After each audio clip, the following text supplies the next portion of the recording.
नमस्कार दोस्तों, मैं अपने YouTube चैनल पर आप सभी दोस्तों का स्वागत करती हूँ। प्लीज़ कहानी को सुनने से पहले चैनल को सब्सक्राइब कीजिए, वीडियो को लाइक कीजिए, शेयर कीजिए, कमेंट कीजिए और हाँ, कहानी को अंत तक ज़रूर सुने, आपको बहुत ही मज़ा आएगा। जमीला और शर्मिला पक्की सहेलियाँ थीं। उनकी दोस्ती को देखकर घर परिवार वाले और पड़ोसी उन्हें दो जिस्म एक जान कहते थे। दोनों सहेलियों ने गांव में ही एक साथ पढ़ाई की थी। आगे की पढ़ाई के लिए गांव में स्कूल न होने, गरीबी और पर्दा प्रथा की वजह से उनके परिवारों ने आगे दिलचस्पी नहीं दिखाई। नतीजतन वे दोनों घर पर ही रहकर परिवार के साथ बीड़ी बनाने का काम करने लगीं। जमीला कब जवान हो गई, उसकी समझ में नहीं आया। घर के बड़े बूढ़े जब उसे टोकते, बड़ी हो गई है तू, ठीक से दुपट्टा ओढ़कर बाहर निकला कर, अकेले घूमने मत जाना, बहू इसे नकाब ला कर दे। अब कोई छोटी बच्ची थोड़ी ही है, बड़ी हो गई। वह सोचती, आखिर मुझ में ऐसा क्या हुआ है, जब मैं स्कूल जाती थी तब कोई कुछ नहीं कहता था। शर्मिला की शादी पास के गांव में ही हो गई और जमीला अकेली रह गई। दिल की बात कहने सुनने वाला कोई न रहा।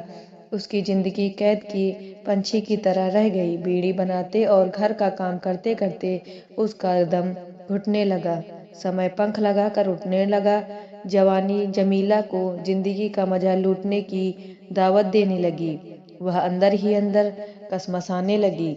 जब वह जवान जोड़ों को देखती तो उसकी बेचैनी और बढ़ जाती। शहनाई की आवाज सुनकर वह जोश में आ जाती।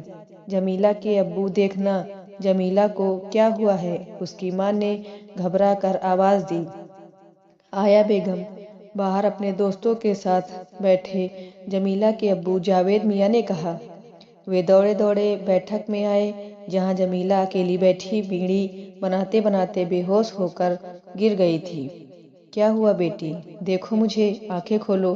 बेगम, पानी लाओ, इसके मुंह पर पानी के छींटे मारो, जावेद मियाँ ने कहा। तब तक उनके दोस्त भी अंदर आ गए थे। कैसे हो गया यह सब, मौलाना ने पूछा, जो जावेद के दोस्त थे। क्या बताऊं, जमीला बैठी बीड़ी बना रही थी कि एकाएक बेहोश होकर गिर पड़ी, जमीला की माँ ने बताया। मौलाना ने झाड़ फूंक शुरू कर दी, मुंह पर पानी के छींटे मारे, प्याज सुघाई और तकरीबन आधा घंटे बाद जमीला को होश आ गया। जमीला कुछ थकी थकी सी लग रही थी, इसलिए उसे आराम करने की सलाह देकर जावेद मियाँ के दोस्त वहां से चले गए। दूसरे दिन मौलाना ने जावेद मियाँ के घर पर दस्तक दी। दोनों बैठकर जमीला की बीमारी पर बातचीत करने लगे। देखो जावेद मियाँ, ऐसे हालत में लड़की की शादी करने में मुश्किल आएगी, मौलवी ने कहा। बात तो सही है, पर इसका कोई उपाय तो बताओ। जमीला के ठीक होते ही मुझे जैसे भी लड़का मिलेगा मैं उसकी शादी कर दूंगा, कहकर जावेद मियाँ चुप हो गए। ठीक है, मैं पता करता हूँ, फिर तुम्हें खबर करूंगा, मौलाना ने कहा। अब मैं चलता हूँ। तकरीबन हफ्ते भर बाद मौलाना जावेद मियाँ के घर दोबारा आए। आओ मौलाना, काफी दिन बाद आना हुआ, जावेद मियाँ ने कहा। मैं तुम्हारे काम में लगा था, बड़ी मुश्किल से एक शख्स मिला है। उसका कहना है कि वह लड़की को ठीक कर देगा। कुछ वक्त लगेगा, पैसा भी खर्च होगा। जब तक झाड़ फूंक चलेगी तब तक यह बात किसी तक न पहुंचे, वरना इल्म टूट जाएगा। मौलाना, मुझे हर शर्त मंजूर है, तुम आज से ही इलाज शुरू कर दो।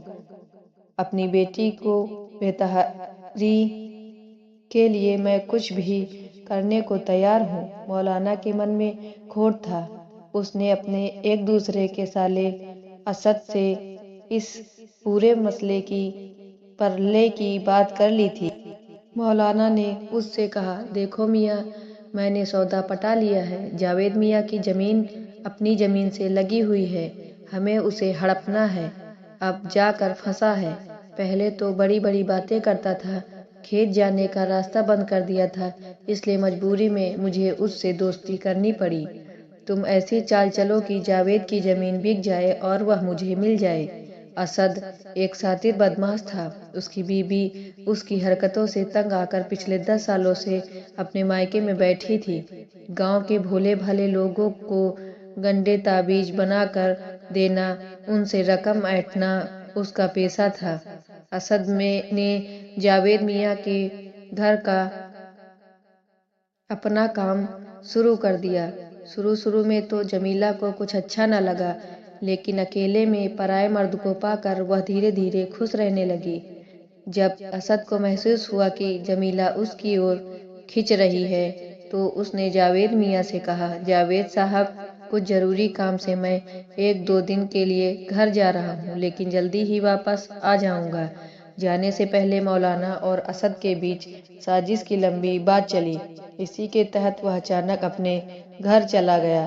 ادھر جاوید میاں پریشان ہو اٹھے کیونکہ جمیلہ پھر سے بار بار بے ہوش ہونے لگی تھی۔ وہ گھبرا کر مولانا کے پاس گئے اور اسد کو جلد سے جلد بلانے کی گہار لگائی۔ مولانا کی خبر پا کر اسد واپس آیا ہی تھا کہ 8-10 مرد اور عورتیں اسے ڈھونڈتے ہوئے جاوید میاں کے گھر جا پہنچے۔ وہ سبھی گزارش کرنے لگے، جوگی بابا گاؤں واپس چلو، ہم سب پریشان ہونے لگے ہیں۔ اسی بیچ مولانا نے آ کر لوگوں کو سمجھایا کہ آپ کے جوگی بابا 2 دن بعد آپ کے پاس آ جائیں گے۔ رات میں اسد عرف جوگی بابا کے شریر میں بھیانک ہلچل ہونے لگی اور وہ زور زور سے ہنسنے لگے۔ گھر کے سبھی لوگ جاگ گئے۔ باہر سے آئے اس کے چیلے دعا مانگنے لگے، پریشانی سے بچنے کے اپائے پوچھنے لگے۔ جوگی بابا کا غصے سے بھرا مزاج دیکھ کر سب ڈر گئے۔ اسد نے بتایا کہ جاوید کے گھر کے پیچھے کسی نے کالا جادو کر دیا ہے، اسے نکال کر ندی میں ڈال دو، پر ساودھان، کسی کی جان جا سکتی ہے۔ 5 کوئنٹل پلاؤ بنا کر فاتحہ دلاؤ اور پہلے کہیں سے کالے جادو کی پڑیا ڈھونڈو۔ زیادہ سے زیادہ لوگوں کو کھانا کھلاؤ، جوگی بابا جو کہے وہ کرو، سب ٹھیک ہو جائے گا۔ کافی مشقت کے بعد آخر کپڑے میں لپٹی ایک پڑیا مل گئی۔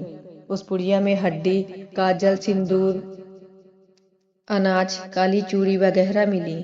شک اب یقین میں بدل گیا۔ جاوید میاں بات کو سمجھے۔ مولانا نے کہا، بچی پیاری ہے یا جائیداد؟ تم ایسا کرو کہ میرے نام زمین کی رجسٹری کر دو، پورا خرچہ میں کرتا ہوں، جب پیسہ ہو تو میرا پیسہ لوٹا دینا اور زمین واپس لے لینا۔ مولانا نے اپنی چال سے جاوید کو پھنسا لیا۔ اندھ وشواس میں پھنسے جاوید نے مولانا کی بات مان کر زمین کی رجسٹری اس کے نام کر دی۔ ادھر اسد عرف جوگی بابا نے ایسی چال چلی کہ جمیلہ نے اپنے آپ کو اس کے حوالے کر دیا۔ جمیلہ نے اسد عرف جوگی بابا کو اب خوب مزہ دینے لگی۔ جمیلہ اور اسد عرف جوگی بابا کے بیچ کئی بار شاریرک سمبندھ بنے۔ اب وہ دونوں بیماری کی آڑ میں زندگی کا مزہ لوٹنے لگے۔ جھاڑ پھونک کے بہانے اب دونوں کو کوئی نہیں روک پاتا تھا۔ جمیلہ کو جب سے پرائے مرد کا چسکا لگا تھا تب سے وہ خوش رہنے لگی تھی۔ اس کے ماں باپ اسے جوگی بابا کی جھاڑ پھونک کا نتیجہ مان رہے تھے۔ دھیرے دھیرے سال پورا ہونے کو آیا۔ اس کے ماں باپ کو جمیلہ کی شادی کی فکر ہونے لگی اور وہ لڑکے کی تلاش میں جٹ گئے۔ اس بات کی بھنک اسد کو لگ گئی، وہ موقع پا کر وہاں سے رفو چکر ہو گیا۔ اسی بیچ جمیلہ کی شادی پکی ہو گئی، لیکن ایک دن وہ اچانک بے ہوش ہو کر گر پڑی۔ لوگوں کے جھکجھورنے پر بھی ہوش نہیں آیا تو اسے اسپتال لے جایا گیا۔ لیڈی ڈاکٹر نے جانچ کرنے کے بعد کہا، ہم نے بچی کو دیکھ لیا ہے، اب وہ ہوش میں آ گئی ہے، آپ اس کا خیال رکھیے، بھاری چیز نہ اٹھانے دیں کیونکہ آپ کی بیٹی ماں بننے والی ہے۔